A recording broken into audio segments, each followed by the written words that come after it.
নমস্কার বন্ধুরা, আজ রান্না করব আমি মিষ্টি কুমড়া শাক মসুর ডাল দিয়ে। এখানে কড়াই চাপিয়ে দিয়েছি। ডালটা আমি আধা ঘন্টা ভিজিয়ে রেখেছিলাম। দিয়ে দিলাম ডালটা, এবার দিয়ে দিব মিষ্টি কুমড়া শাক। এখানে আমি ডগা পাতা কচি কচি পাতা একসঙ্গে নিয়ে নিয়েছি, বেছে কেটে ধুয়ে। দেখতে থাকো তোমরা কিভাবে রান্না করি।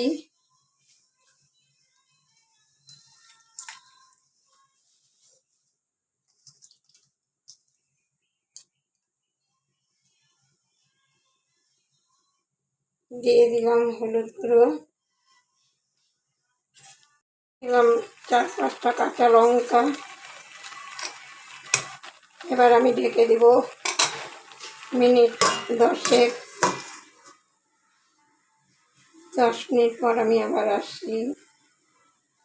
এখানে নিয়ে নিচ্ছি 2টো শুকনো লঙ্কা, রসুন থেতো করে, 4টা টমেটো ছোট, আর পেঁয়াজ কুচি। এবার শাকটা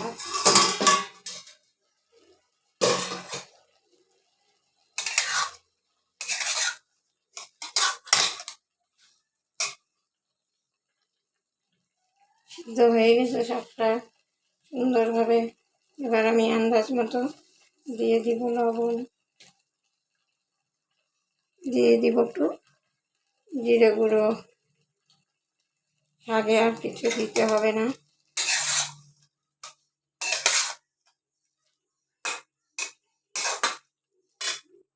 এখানে আমি কড়াই বসিয়ে দিয়েছি, আমার শাক সিদ্ধ হয়ে গেছে, আমি ঢেলে নিয়েছি। দিয়ে দিলাম সরষের তেল, দিয়ে দিলাম শুকনো লঙ্কা,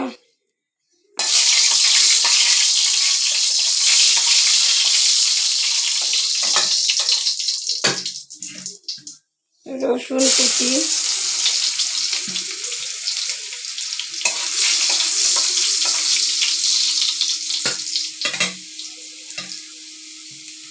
পেঁয়াজ কুচি,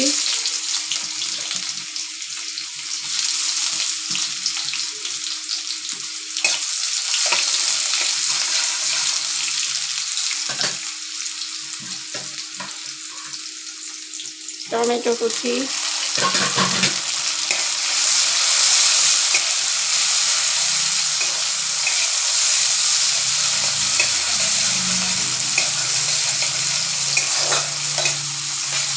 ভালো করে লাল করে ভেজে এবার দিয়ে দিব আমি শাকটা ঢেলে।